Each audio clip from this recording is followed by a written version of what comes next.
Hello, internet denizens. Once more, it is I, Jessica,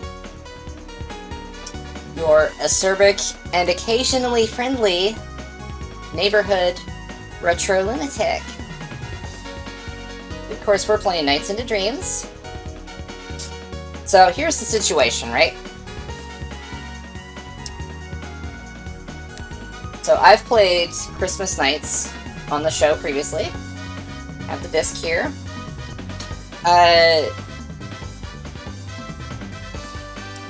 It's Japanese,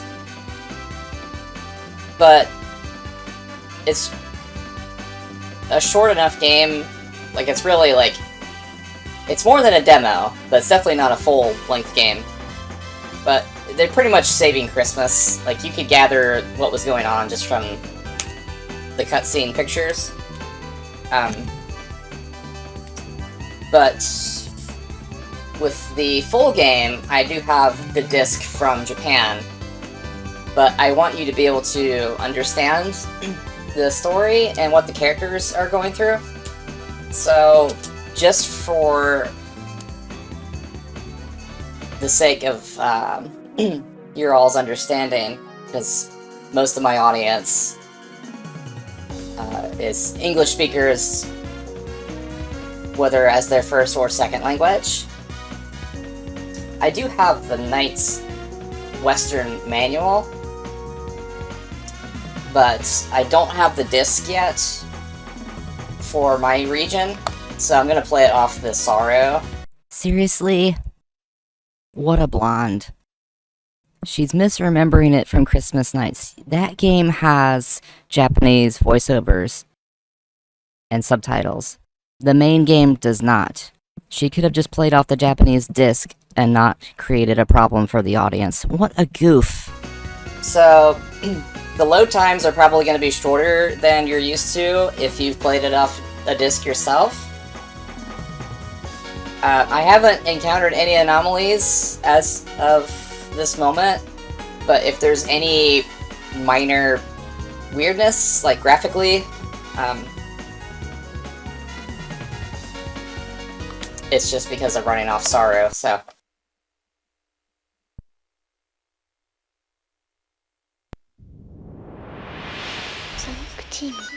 But I figure if we're within, you know, a percentage point or two of a completely accurate experience, then that's okay.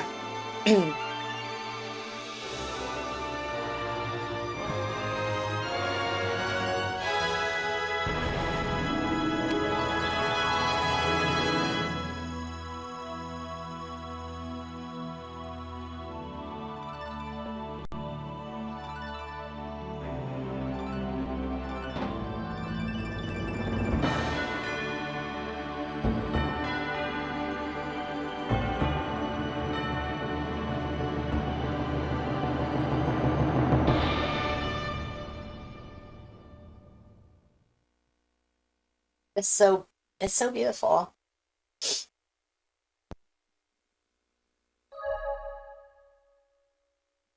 And of course I have the trusty 3D control pad. If there's any game you definitely want that for, I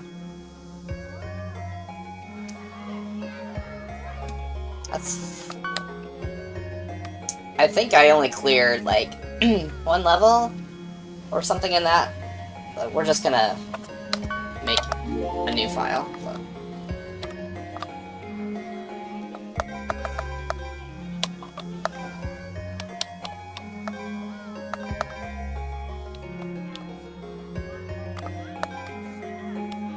And I'm gonna have to try so hard not to cry at how beautiful this game is to mess up my makeup. First world problems, I tell you.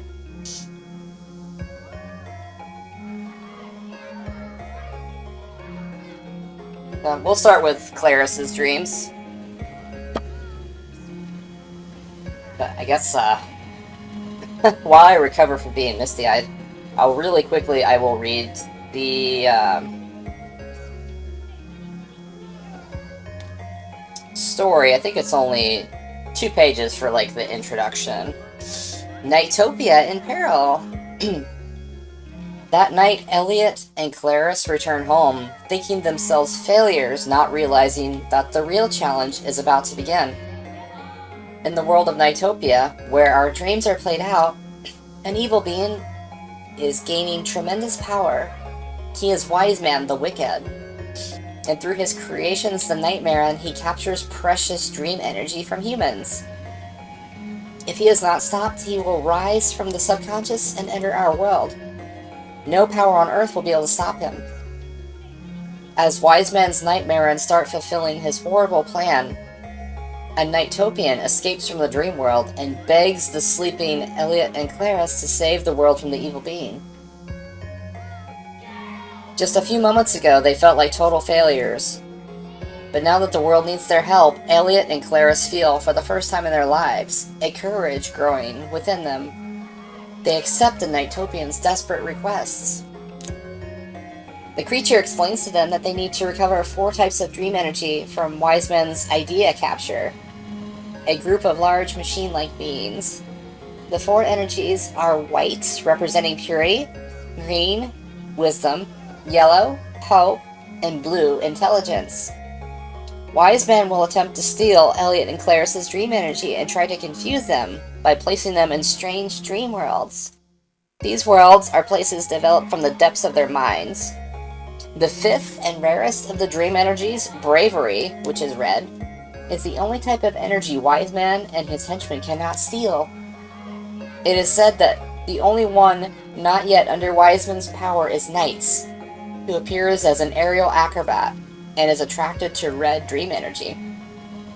The NiGHTopian believes that Elliot and Claris possess this rare energy, and thus NiGHTS will come to their aid. The NiGHTopian warns that sooner or later Wise Man will send the most powerful of his Nightmare, his henchmen, after Claris and Elliot. The 2 children will need the help of NiGHTS every step of the way to thwart Wise Man's plans if they are to restore peace to NiGHTopia. The rest of the manual is really cool, but I'm not going to read the whole thing. I mean, we're already, 7 minutes in, and the Let's Play is just now starting. Someone's going to be like, subscribed! You're taking too long! You kind of are, though. It's almost as if this is an unprofessional show that's like public access television, and it's in space. My attention span is that of a dying gnat. Well, you're in the wrong place for that.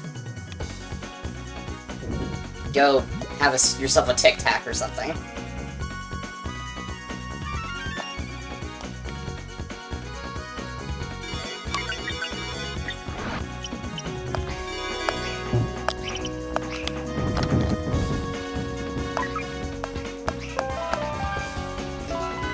So,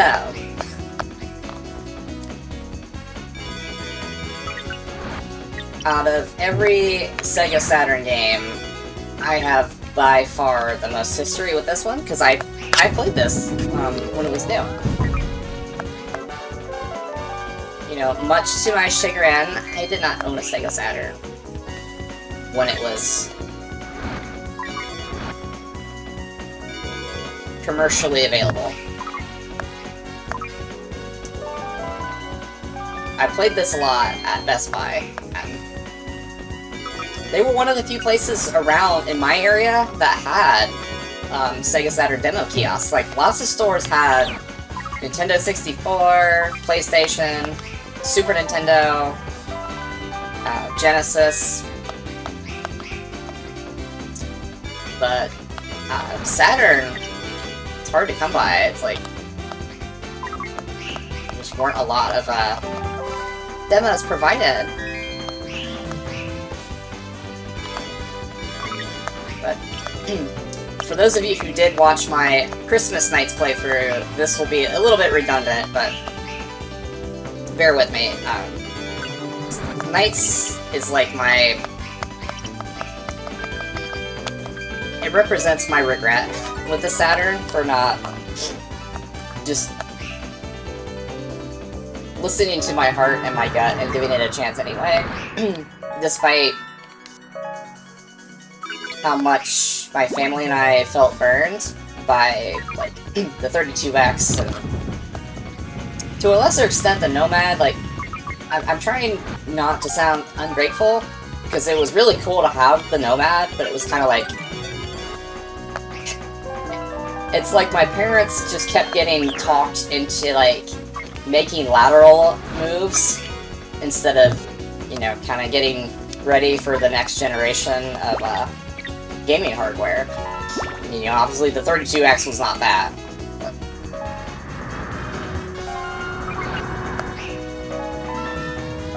And as much as I think the Nomad is a super cool piece of technology, it was kind of like... I didn't necessarily need another way to play Genesis games back then, and I had a Game Boy and a Game Gear, so it's not like I was hurting for portable gaming options.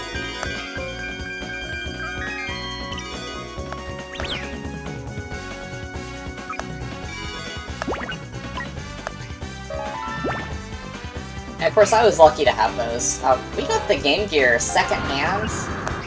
I don't remember where. I mean, it might have been Video Game Exchange, or it could have been Funkoland. I'm not sure exactly, but... So, my parents did get that for cheap, and... Like, I didn't have the Game Boy when it was brand new. I think by the time we got it, it was already pretty cheap. So thankfully, you know, it wasn't something that my parents had to, like, fork over a lot of money for.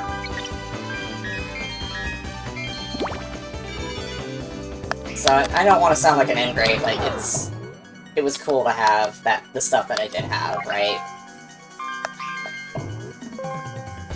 I just said all that to say that, like, hey, you know, if we had been better informed, and, you know, I think if certain salespersons at, like, Toys R Us, for example, hadn't hoodwinked my parents, I think we could have redirected that money toward a SEGA Saturn. But even so,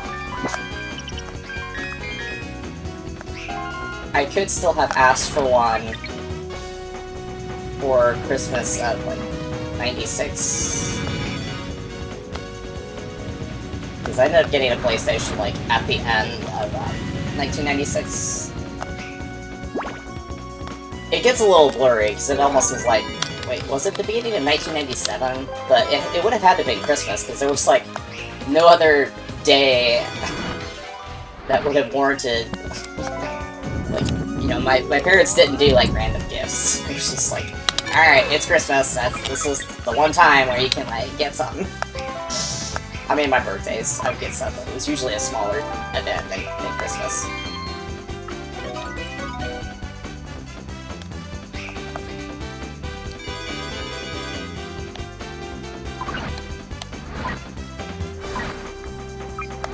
But, yeah, as I've said before, I'm sure, you know, if you've heard this a bunch of times, I apologize for repeating myself too much, but it's just like, I'm glad that I've had certain experiences on the PlayStation, like, you know, Jet Moto is one of my favorite racing games ever, and Twisted Metal is awesome, and, you know, Metal Gear Solid literally changed my life for the better. You know, Final Fantasy Tactics, Final Fantasy 8, 9, and even 7, like, you know, I feel differently about it now than I used to, but, you know, it's still, like, those are great experiences to have. It's just, the whole PlayStation thing was about, there was a whole lot of, trying to be cool wrapped up in that, and, like, being really desperate not to be bullied, and, you know, trying to be hip, and playing, like, only the coolest, edgiest stuff. Or what was most popular was trying to be, like, a defense mechanism.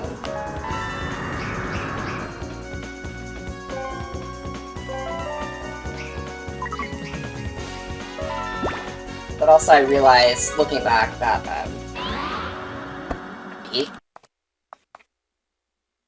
yeah, I still averaged an A. Okay.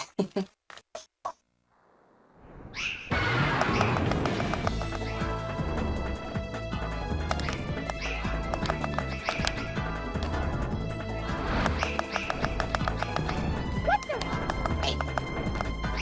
Come on now. Of course, since I'm on camera, I'm gonna mess it up.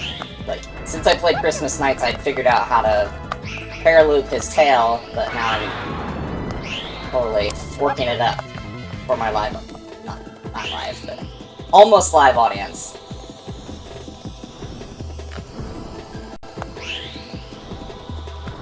Oh my gosh, why?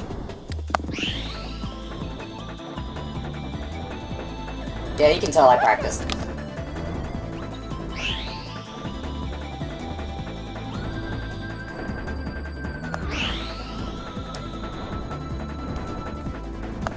Then get the paraloop. I did it.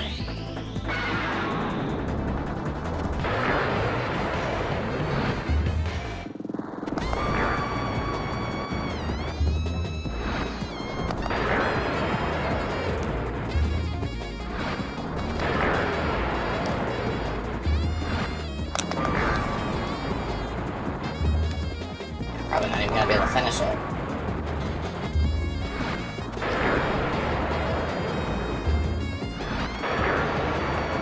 Darn you, goalie. Night over. You dumb bitch. How much time did you spend playing Christmas Nights in your last video, and then figured out how to do it properly afterward, and you still screwed it up? I'm the only one that should be getting screwed here.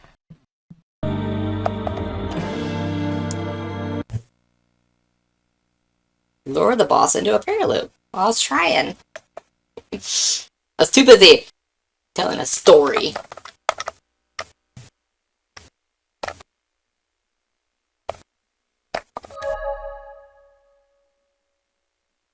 Well, that's okay. I guess we needed a warm up, right?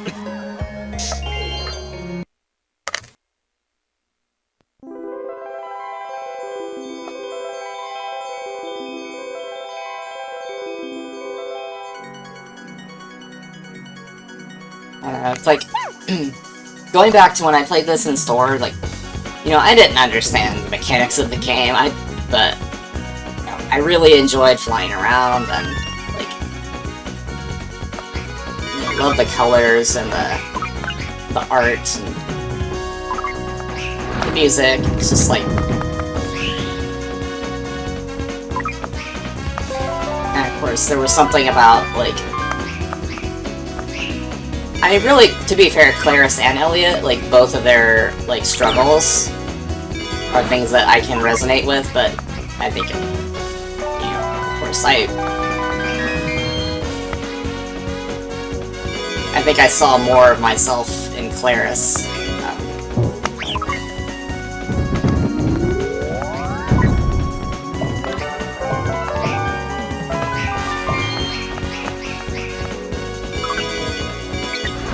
But I was just too dumb and too immature to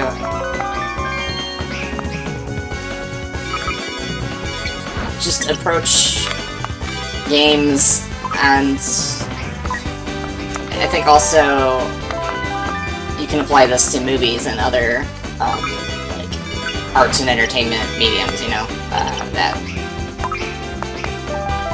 I was still very stuck in the capitalistic mentality about this stuff. Like, I didn't realize it till much later on when I was thinking about it. Just trying to, like fully understand, like, what it was that motivated my much younger brain. It's,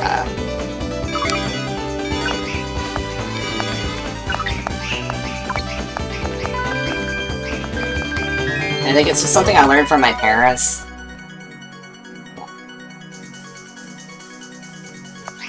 And I think this is also a very cultural thing in America. Especially, I mean, it could be the case in other Western nations as well, but...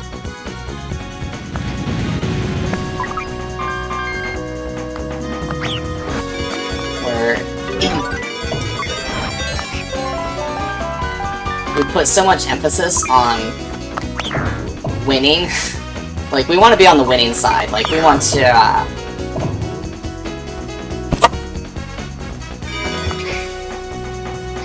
we want to buy the product from the company that's on top, you know? So, applying that to the mid-90s in gaming, it's like, oh, you know, everyone wants to join Club PlayStation because, you know, Sony's beating the snot out of everyone else in the market.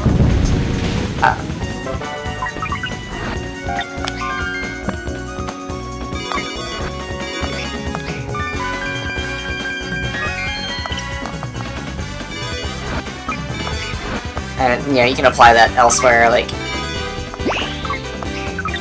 you know, if you've ever bought a car just because, you know, the brand that made it is, like, somehow considered more prestigious, or even if it's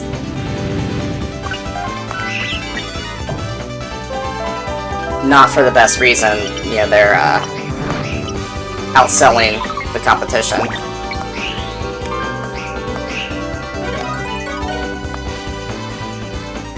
Hopefully that makes sense. It's just like... It's like there's a weird cultural obsession we have here of, you always gotta be on the winning side, you know? Like, you can't just go with what you like. You have to...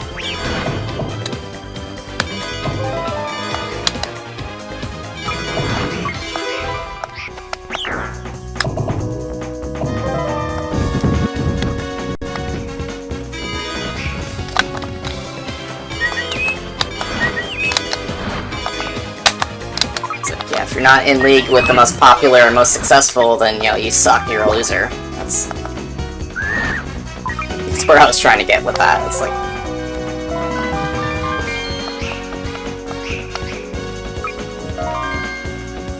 I guess that was an extremely protracted way of me, saying... that, yeah, I just wish I could go back and, kind of tell my younger self that, like, it's okay to like what you like. It doesn't matter how popular it is. And, you know, if you're buying something to enjoy, you know, it doesn't matter if it's, like, the best by some arbitrary standard. Or it doesn't matter if it's, you know, making the most money, or whatever.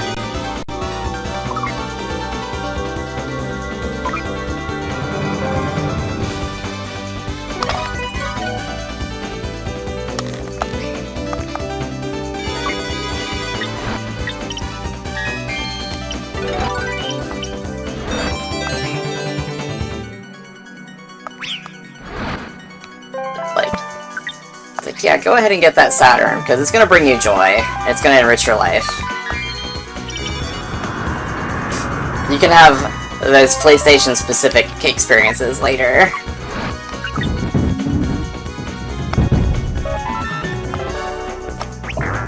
And on your own accord, and not because you're just trying to keep up with your peers. Trying to be cool. No one is cool.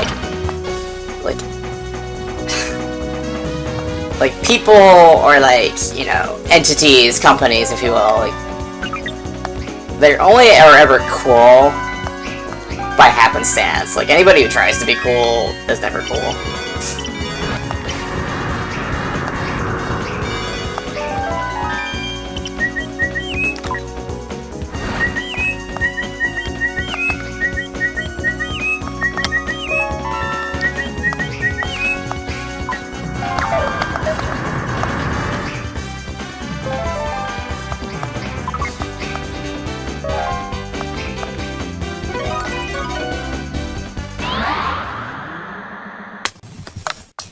Okay. Well, we got a better score anyway. Alright.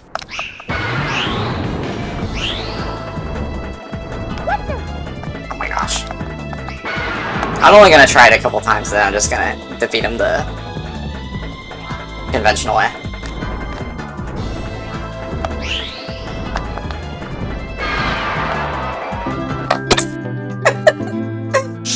Oh, sorry, I hit the mic. I hope that wasn't an awful sound. Look, guys, we're 25 minutes in and we finally beat the first level.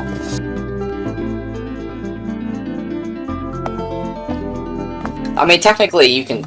Once you've got your chips and you freed all of the energies, you can just end the level. So you don't...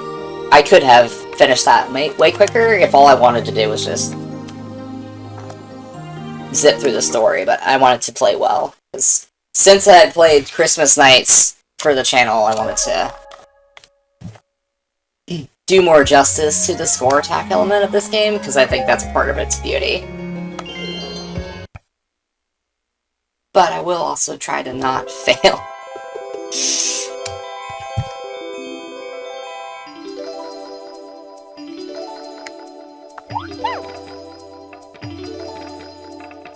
You took my dream energy!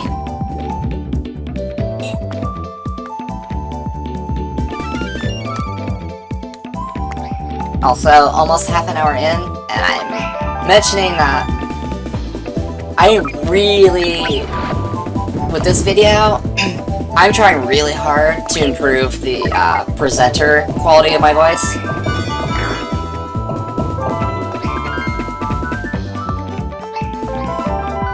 I mean, I think almost anybody who does this YouTube thing, or Twitch, or whatever, like, it's probably not very common for someone's, like, presenter voice to be, like, the same as, just their regular conversational voice.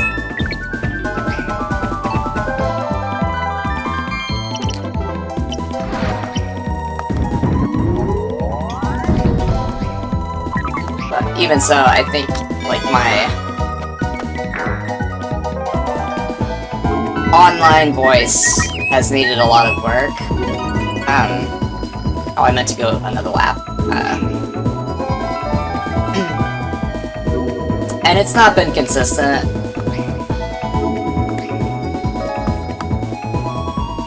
And it's just one of those things that, you might say that I'm just being too self-critical and too self-aware. It's like, oh no, someone with generalized anxiety disorders and social anxiety and probably all the other kinds of anxiety.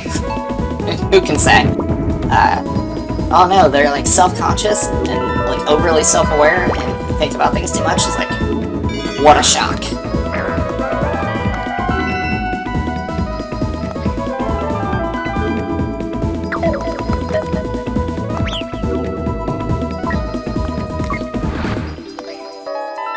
But it is something I've thought about a lot. It's, you know, nobody has commented on it. Or if they've wanted to, they've kept it to themselves. But I know I need to get more consistent and, like...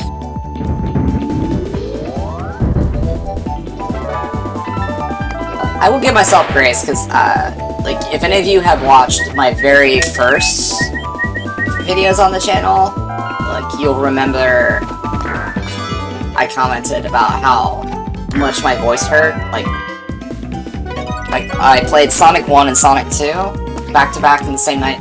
Oh, my scores are really terrible in this one. And, like, I could barely talk afterward. Like, my throat hurts so badly. Like, I was so out of practice.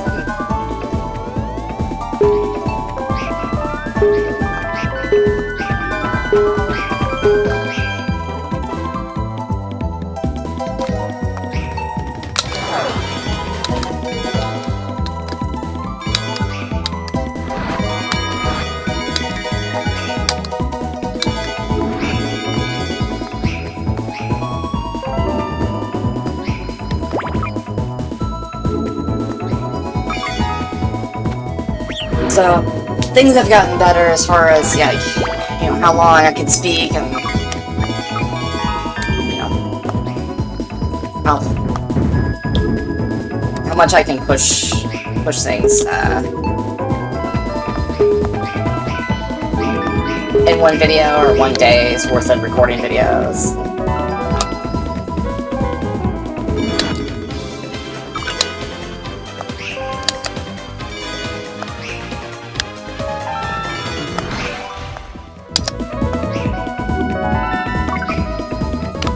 It's still pretty bad, like, even significant others and, like, family members and, like, people that I've worked with for years, like, every single day, I have to repeat myself, like, multiple times in a day. My voice is just unbelievably weak. So, you know, here on the channel, I have to make sure I'm as close to the mic as possible. Have to turn it way higher in the mix than anyone normally would, unless they were using like the studio preamp or something to really like bring out a lot of rich studio quality sound. Yeah, like the decibel floor of my microphone versus the game, like, it's staggering how far apart they are just to get it to seem balanced.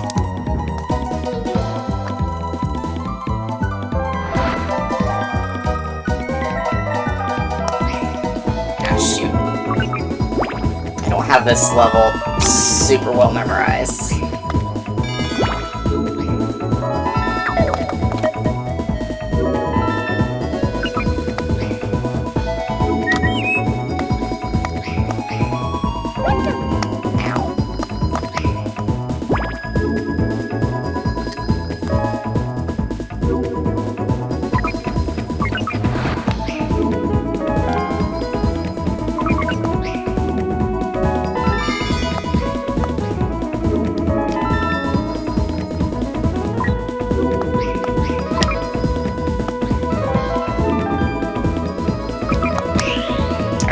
Hurry up.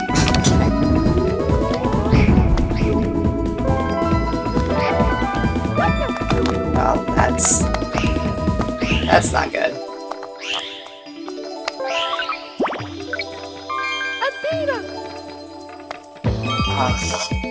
If I hadn't hit that spiked ring, maybe I could have just barely made it.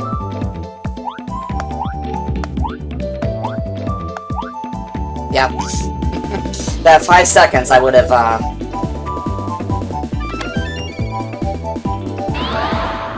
ew. Terrible, terrible grades.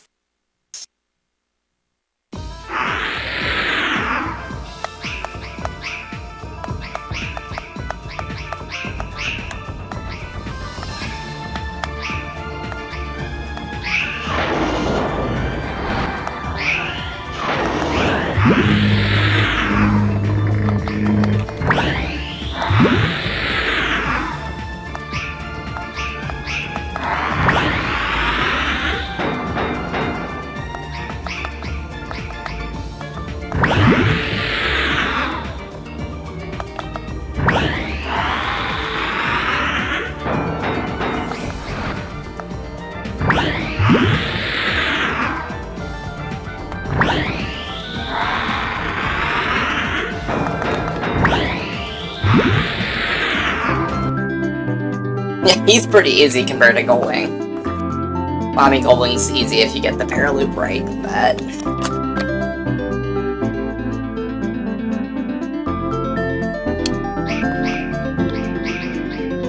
yeah!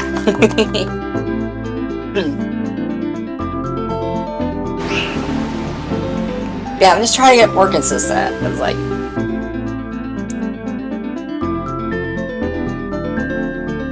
it's like, what you all have been witnessing, in addition to my gaming journey and, like, learning how to just make videos better, and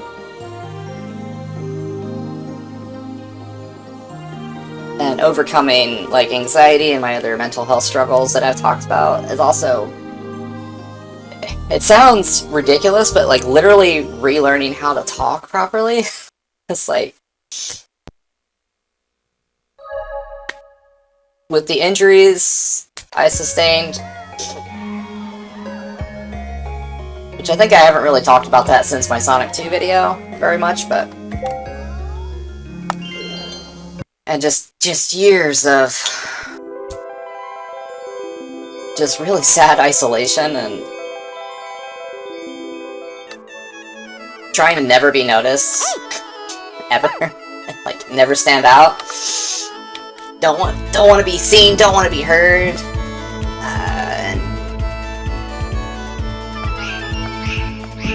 Just being lazy and just frying my voice. It's like no. It's time to unlearn everything from my teenage years and like, alright. Let's grow up a little bit and learn how to, you know,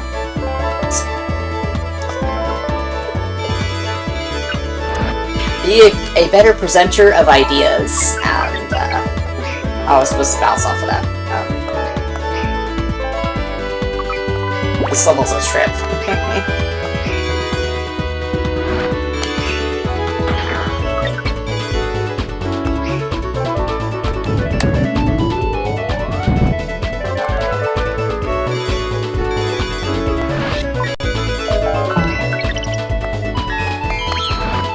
And just be freaking consistent, you know?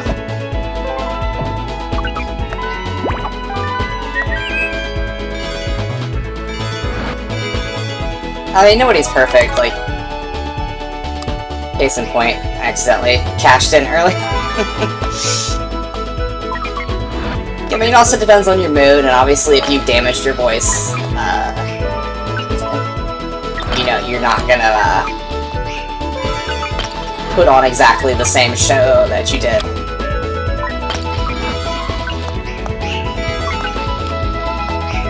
When you were at your healthiest.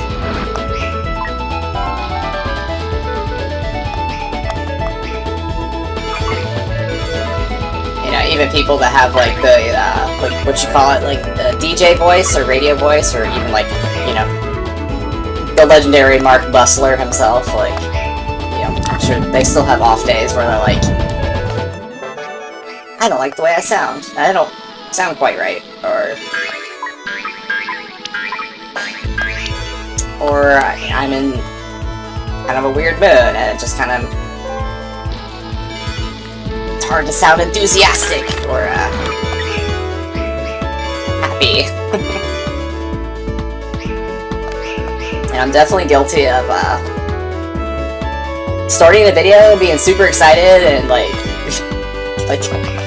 kind of coming in firing it with like a super excited tone, and then all of a sudden getting way too focused on what's happening and then forgetting to like breathe and to like, you know, project toward the microphone and not like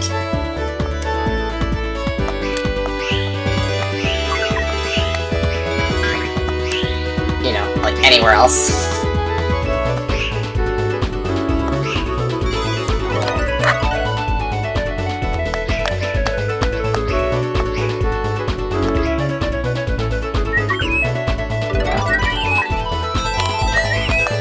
And some of that too is like trying too hard to sound like cheerful when I'm actually not.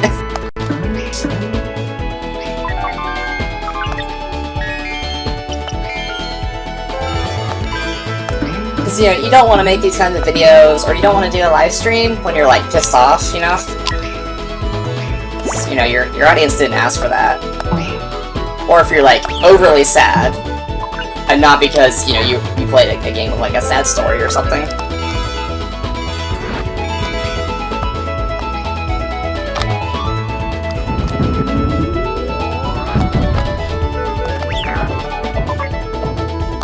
Yeah.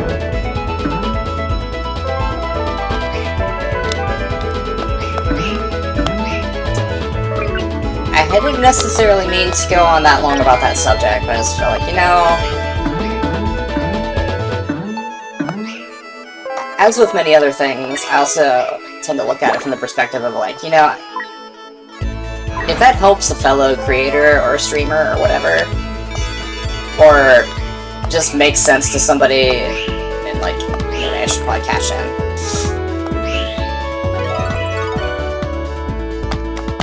See, that's not very good. I don't think I was gonna be able to make another full loop. I was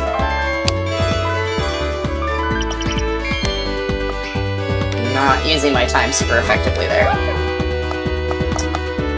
Or I could just run into, you know, spikes and lose 5 seconds.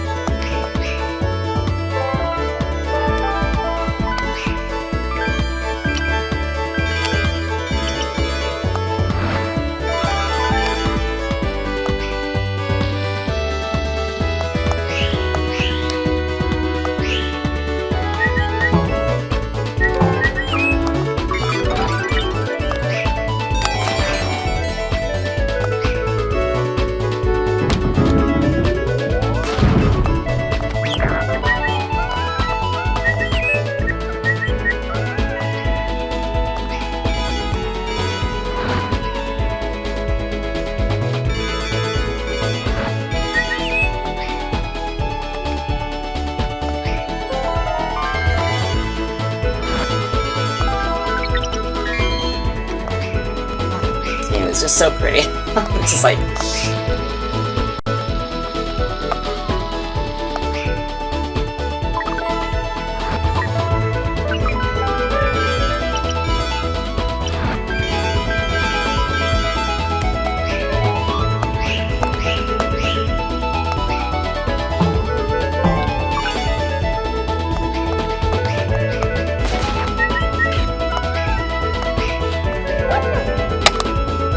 Excuse me.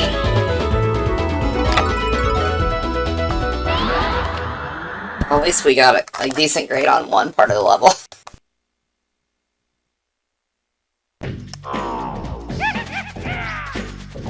Okay.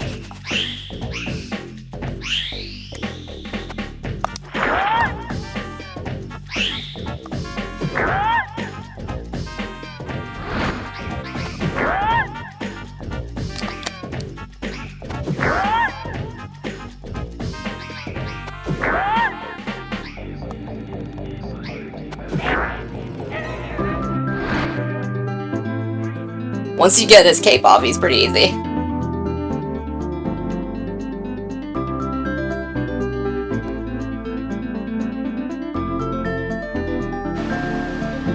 know, I haven't played this boss enough. I wonder if paralooping would have even made a difference, but...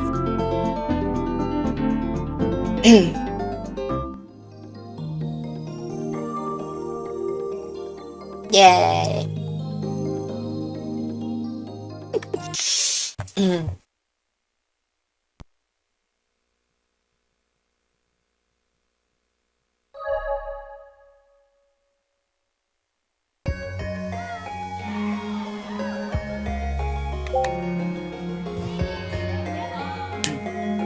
Yeah, I'm also trying to push past, like, the frazzle in my voice. Like, I don't know, some women, like, I keep thinking Katharine Hepburn. Like, there's other examples. Like, does Kate Mulgrew count?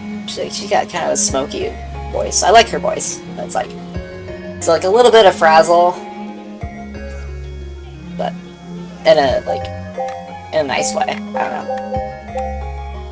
I probably damaged my voice, well, from a lot of things over the years. As a teenager in my 20s, probably the worst was, like, doing, like, black metal and death metal screams without really, like, learning how to do it properly first.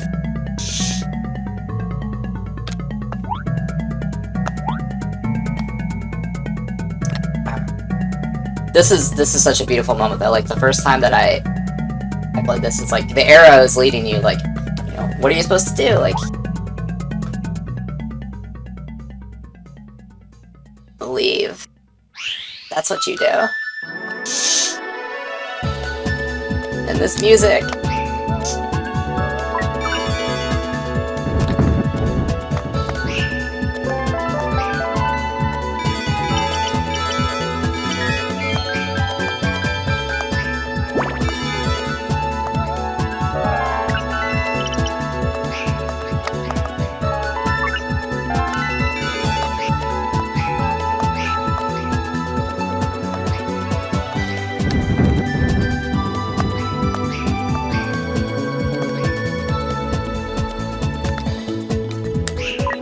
I've probably wasted too much time already.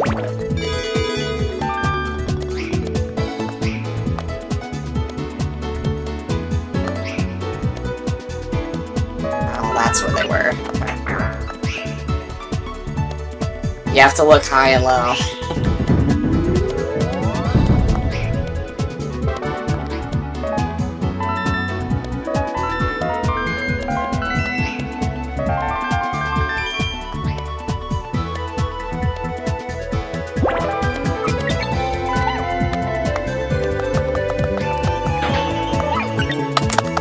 Why do I keep...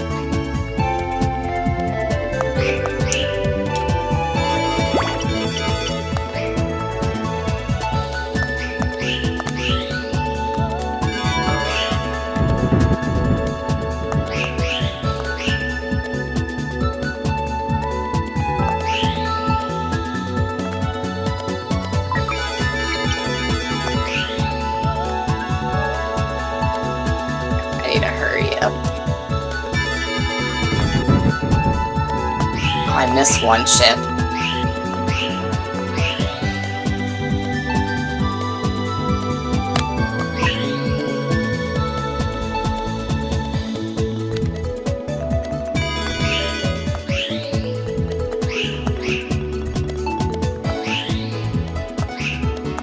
Are you serious?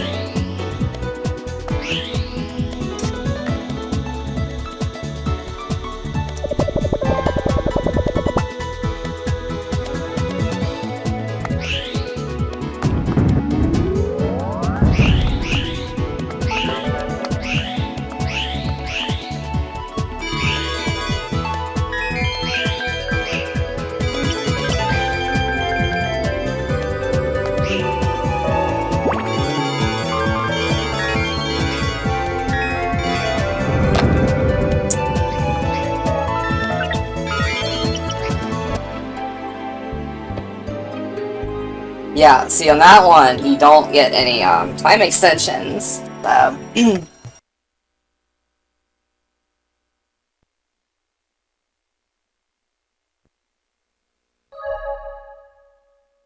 and it's either not possible or difficult to backtrack compared to the earlier stages. So yeah.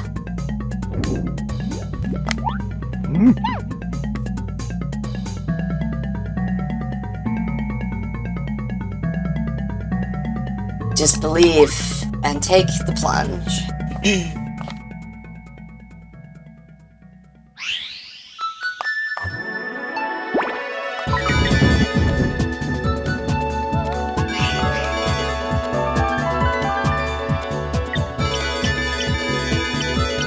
Now seriously, when I first got to this part, like, tears were just pouring. Like, this is just so beautiful.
What is with the spiked rings? I don't know why I'm completely failing to pass through them unscathed.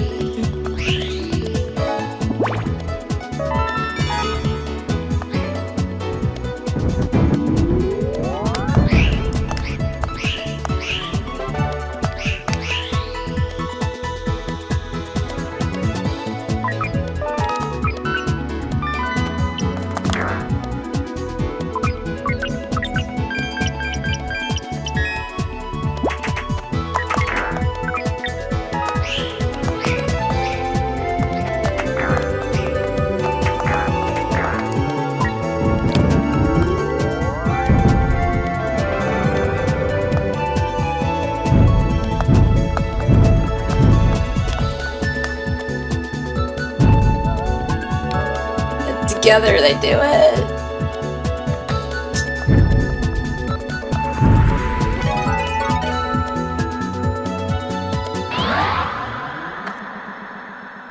Alright, time to ruin more makeup.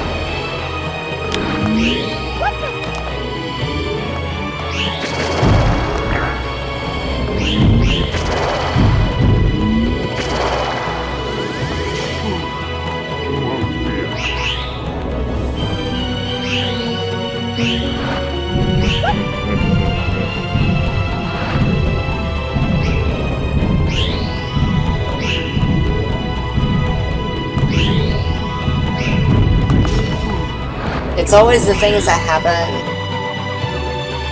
when you're filming versus when you're not.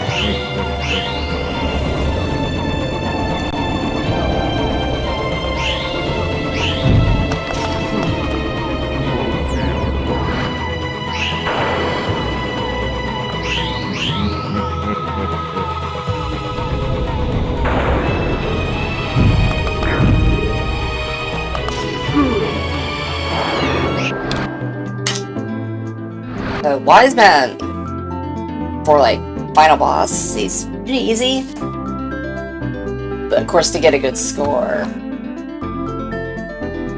that's a whole other wheel of cheese.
She did it. She conquered her fears and helped knights defeat wise men.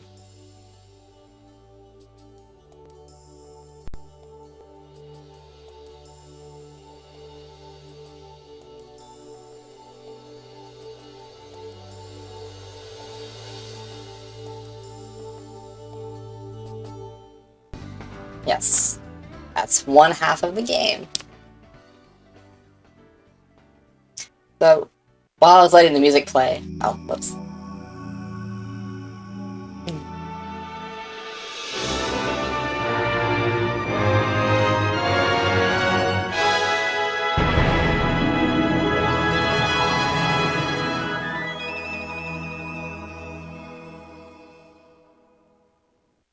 Everything in this game is so cool. Okay. So, I was letting the credits play because the music's awesome. And I love the roll call of the enemies, but I needed a second to recompose myself. And I was also reading both manuals, the Japanese and... I mean, I can't read Japanese, unfortunately, but... I'll say it's a lot more colorful, there's a lot more art in it. Like, the Western manual's good. Like, it does still have, like, pictures of all the characters and enemies, and it does a decent job of describing everything. But it never mentioned the A-Life system with the NiGHTS, which the Japanese manual does. I don't know.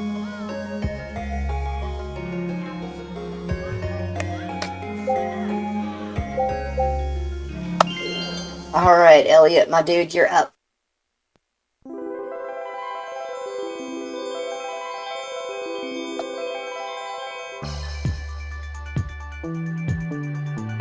What?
There is just so much of Sonic Team's DNA, like,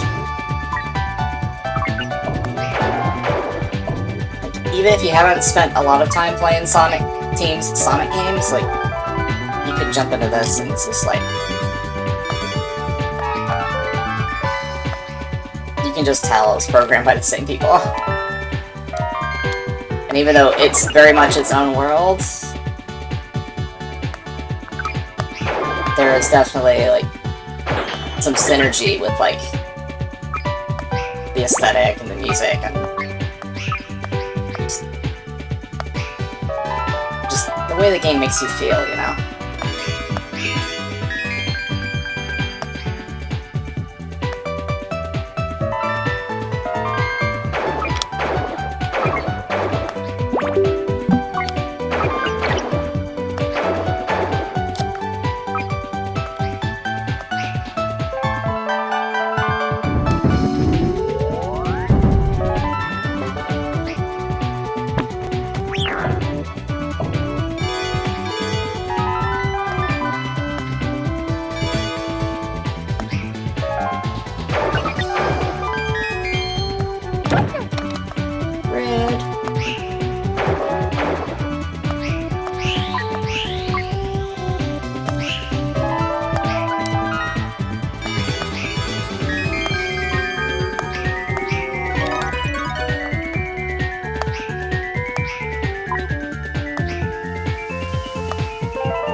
getting very good scores here.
Well, not spectacular at all, but that's C's across the board.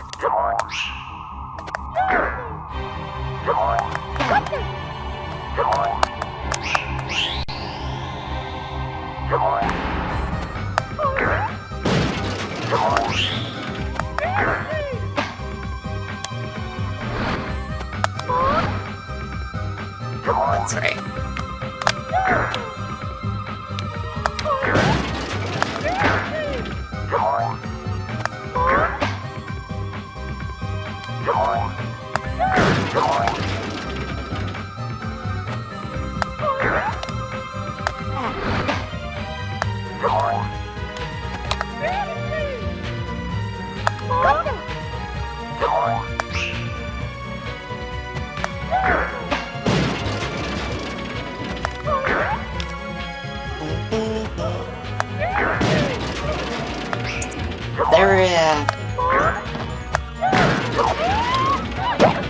They have a very generous chest. I think they're just named Puffy, right?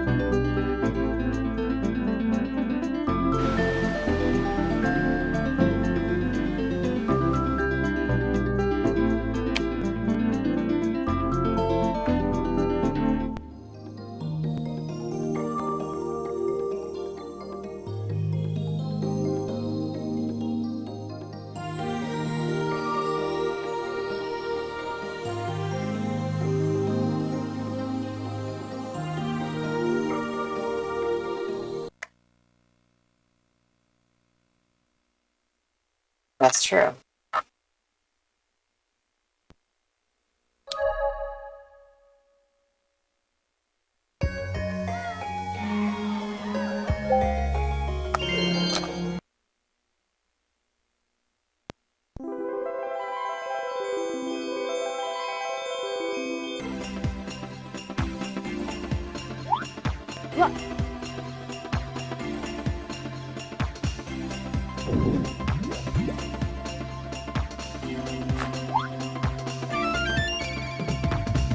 I think this is my favorite of Elliot's levels. It's a trip.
Oops.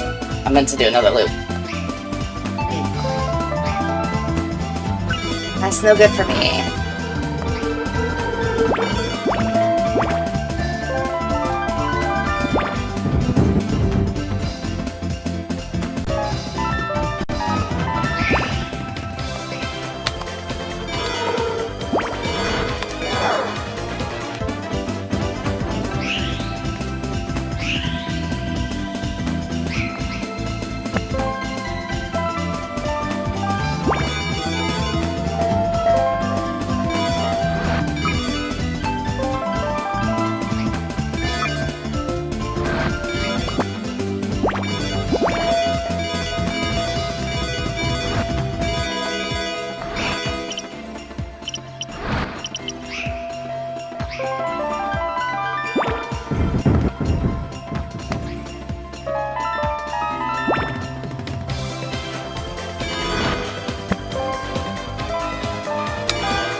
I love that the game just will switch things up on you. Like, all of a sudden you're swimming or sledding. It's like, so creative.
seriously.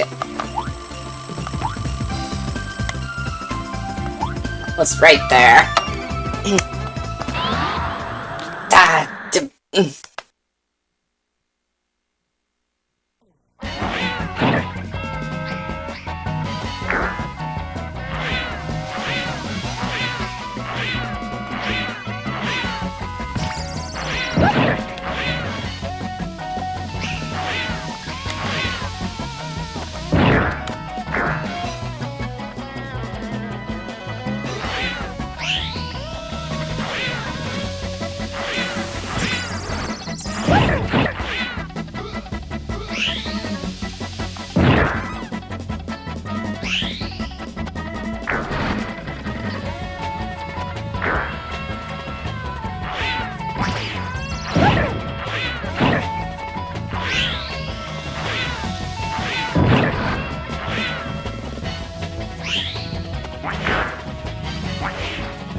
Couldn't remember how to do that one. Break platforms first.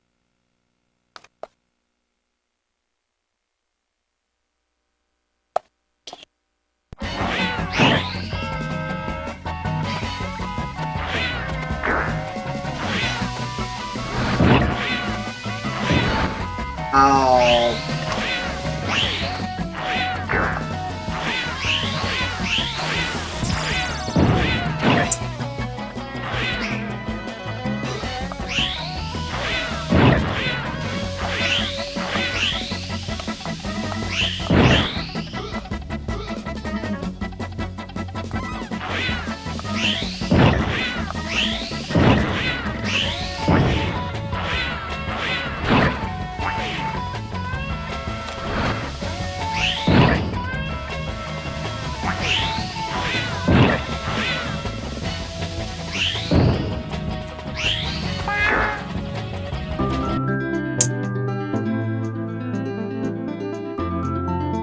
If you actually sat through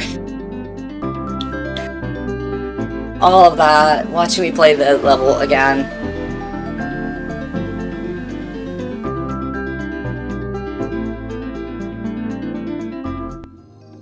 It's not literally drill dashing the platforms, it's drill dashing the little mice while they're lit, and then that.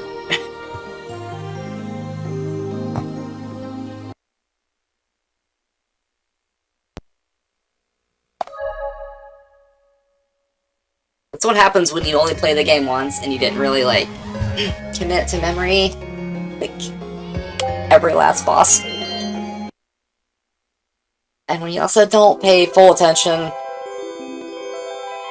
to the visual diagram that the game gave you.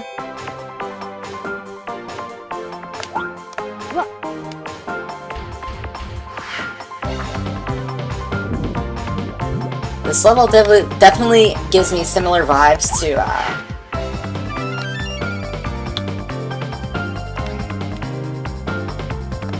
I think, like, Panic Puppet in Sonic 3D Blast, but also, like, Red Mountain in Sonic Adventure.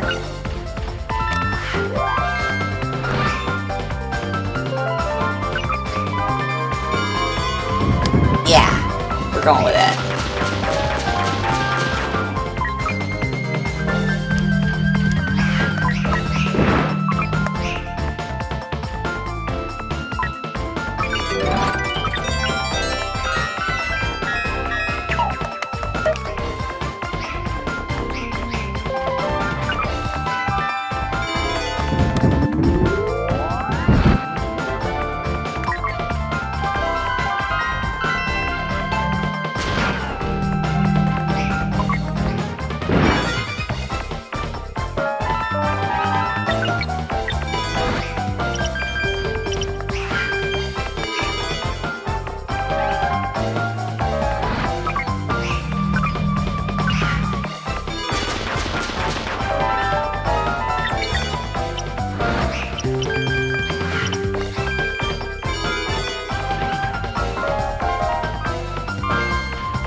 What a wild and zany level.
Oh shoot, I didn't mean to cash in that early.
Like, that tower is that's such like, creative level design.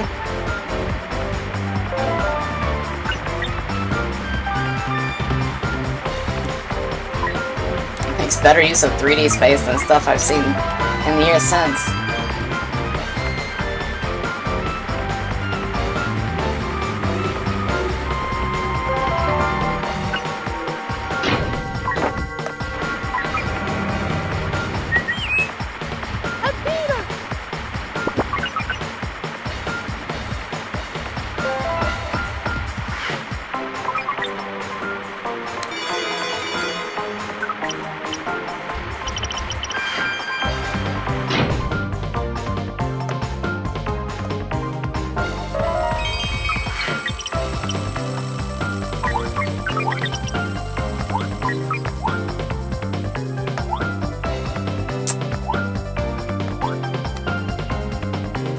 We were so close.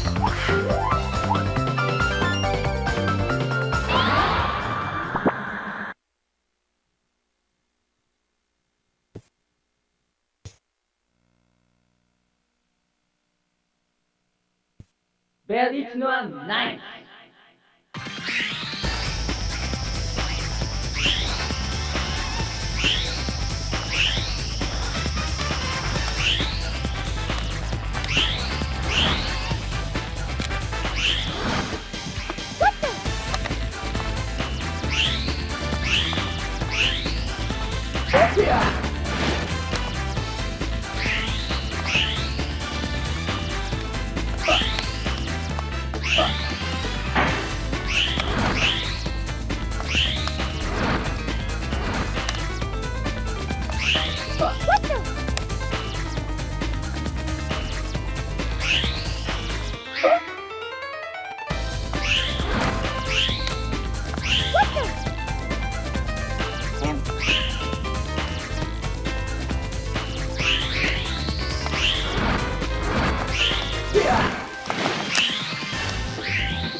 but not the worst.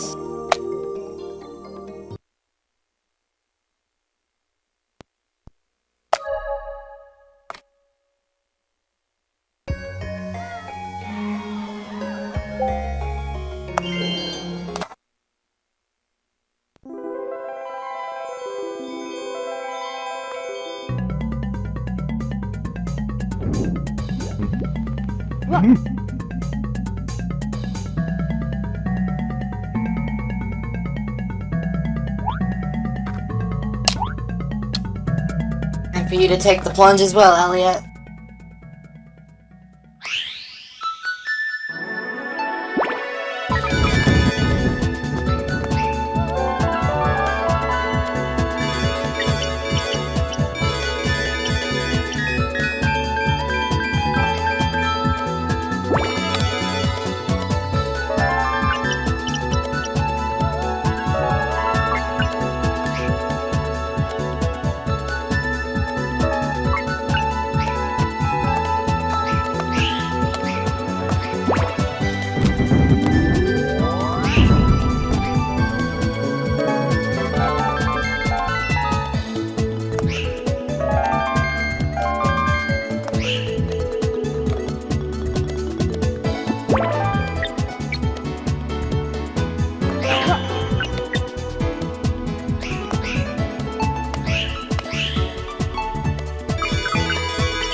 Get away from me.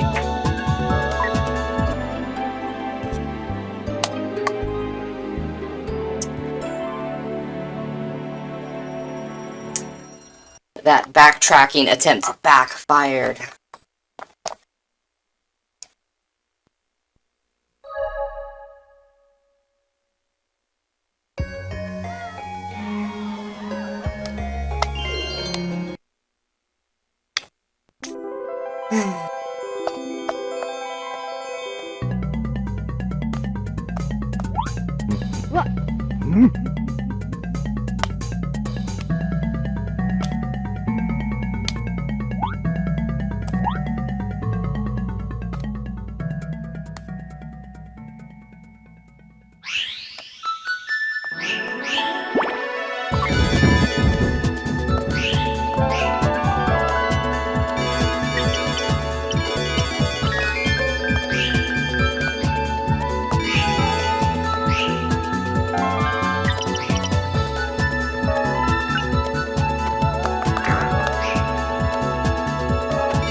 I could use those 5 seconds.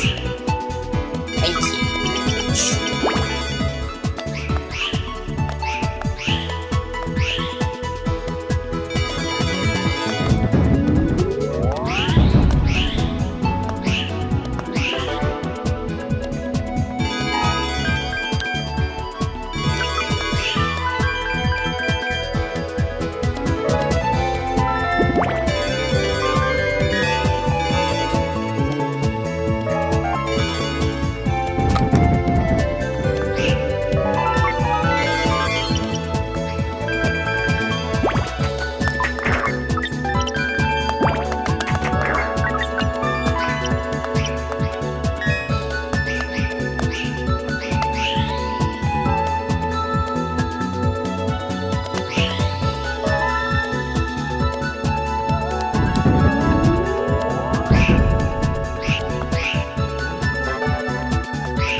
That's how you do it.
Come on now.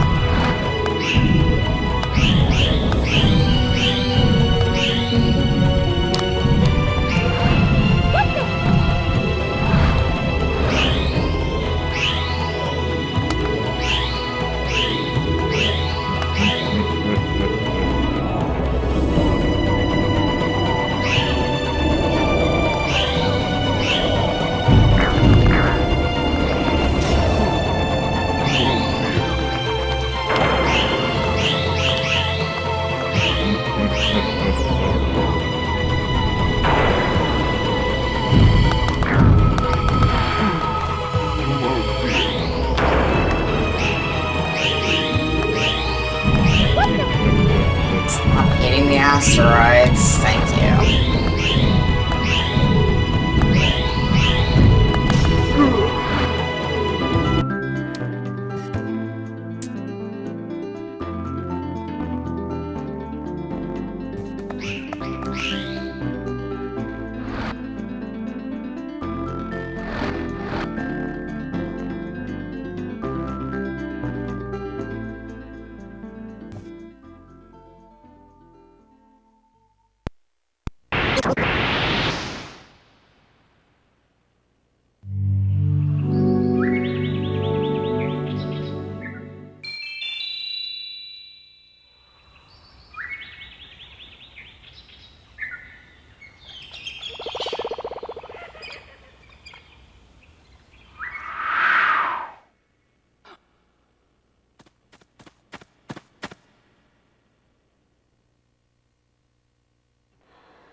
So, it would have made more sense to read this at the beginning when I also read you the story, but just a little bit more about Elliot and Claris. Elliot is playing basketball with his classmates, as you saw. Some of the older kids from school show up and challenge Elliot and his friends to a game.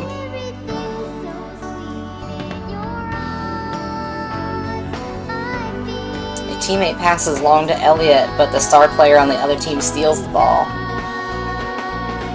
And then they get a slam dunk to finish. Elliot walks home alone. And then Claris on the same day, I assume.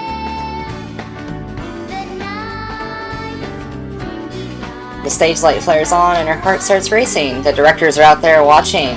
She approaches the microphone, but something's not right. A small voice inside tells her that everyone will laugh. A few seconds pass and the voice grows louder. Not able to bear it, she runs off the stage. Now, can I relate to that or what? Like, I will forever have to live with the voice inside that says everyone will laugh, or the people that are already laughing are laughing at you. That's like,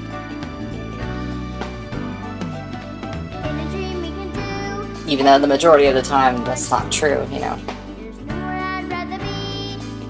Your brain tells you it is. So,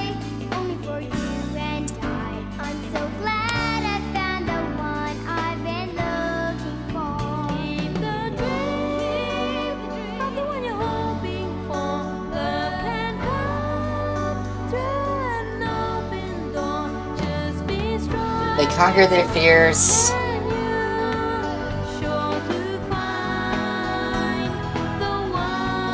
Fulfill their dreams.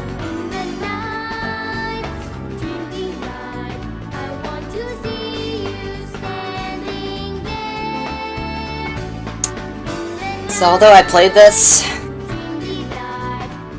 in '96, the child me could really have benefited from actually getting to know this game and its characters and story and what it was trying to say. But better late than never, right? Even if it had to be almost 30 years. Just look at this beautiful art. It's so charming. If you can't, come on, if you can't like this, I don't know. Do you even have a heart?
Well, of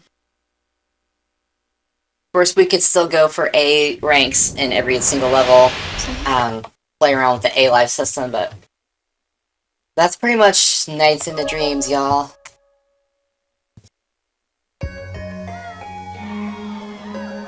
I don't know, what do you want to call it? A bit of a redemption for me? A continued redemption for the SEGA Saturn?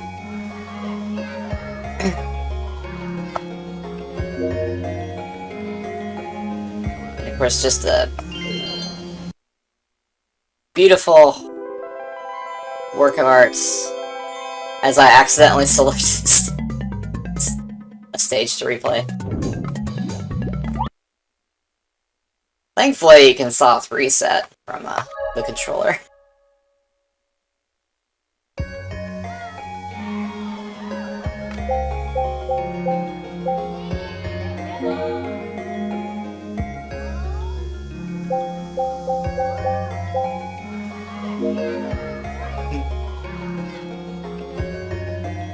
Anyway, I was just trying to get back to the sound test, which is what I usually do after one of these kinds of videos, but unless Saturn cartridge slot Jessica has anything else snarky to add.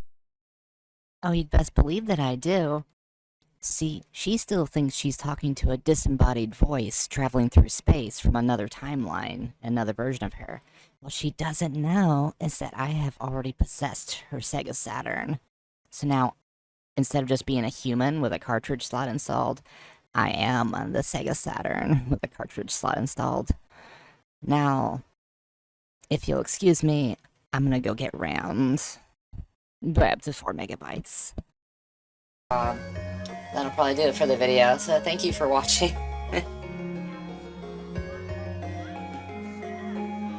It was from the heart, so I hope you enjoyed, and